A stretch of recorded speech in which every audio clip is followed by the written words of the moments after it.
George, I'm joined now by Michael Allen. He's a foreign policy expert with a particular concentration in what's going on in the Middle East. He served in the administration of former President George W. Bush. Michael, thanks for joining us. This potential agreement between the PGA Tour and the Public Investment Fund of Saudi Arabia, you think it could actually help in managing what is a complicated relationship between the United States and Saudi Arabia? How so? Well, our relationship with Saudi Arabia is very important. It goes back at least until World War II, and it's time for the United States, I think, to broaden the relationship beyond the utter tragedy of the murder of Khashoggi, the Washington Post reporter. If the United States and Europe are locked up with the Saudis through this particular PGA deal, I think over time it can introduce another dimension into the way Saudi Arabia thinks about modernizing and moderating. They have to think again about the publics that they will upset if they are cracking down on dissidents or reporters or otherwise committing human rights violations. No doubt the family of Jamal Khashoggi and those with whom he worked at the Washington Post and around the world would counter and say, we're entitled to some answers and we don't have those answers yet. So to what extent should the Saudi regime be held accountable? So I think it's entirely appropriate for the United States government to continue to try and pursue these types of answers from the Saudis. Khashoggi's body was never recovered, and there are other details that I'm sure his fiance and others would like to know about. But the relationship with Saudi Arabia, an enormous player around the world, and especially in the Middle East, we can't hold the entire relationship, the entire bilateral relationship, hostage to this one particular issue, as unfortunate as it was.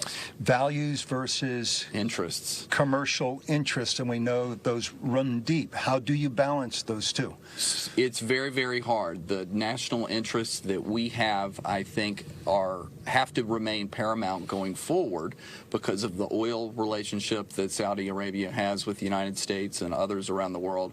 We need Saudi Arabia for Iran. We want them to normalize with Israel. But at the same time, we need to use this episode and this new partnership to hold their feet to the fire, to get them to moderate.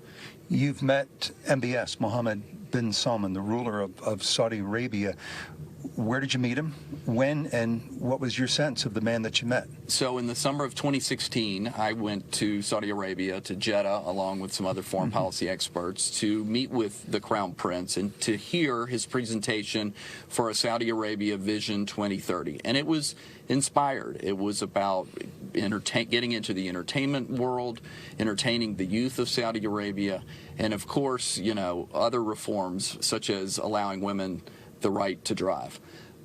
The Crown Prince, who's known to be headstrong and volatile, unfortunately squandered all that goodwill because of the nature of Khashoggi's murder, and I think he's been trying, as we say, sports washing or through other relationships that Saudi Arabia has through the Public Investment Fund, is trying to give additional connections for the kingdom around the world so that it can boost the kingdom's image and, of course, the Crown Prince's image. What did you think of the way Jimmy Dunn responded to questions about 9/11 with some family members of the 9/11 victims sitting in the room? So I thought he was able to speak to it from the heart. He was directly affected by this particular episode, but at the same time, I think it increases the irritation of the 9/11 families, who, of course, want to be able to pursue damages against the Kingdom of Saudi Arabia.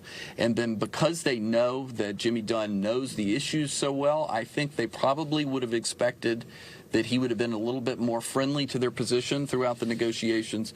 But that's the good thing about the hearing. I think he was introduced to other agenda items that he needs to pursue through his influence with Saudi Arabia that will ultimately make the situation better. Michael, what are the risks for the PGA Tour if they are going to go into business with Saudi Arabia? So I've tried to point out some of the good things that could happen here, but of course this is an enormous risk for the PGA. How so? Well, Saudi Arabia is still a country that is not modernized.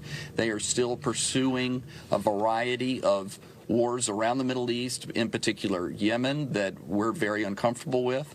We have been uncomfortable with many of their human rights activities, of course. They have jailed a number of people. They have jailed Americans, reporters, and otherwise repressed people. And so it will be something the PGA has to watch very carefully. Like, what is the domestic behavior of Saudi Arabia, and how's that going to affect them? In spite of all of that, and you do consult, you're an expert, would it be your best advice to go ahead with this arrangement?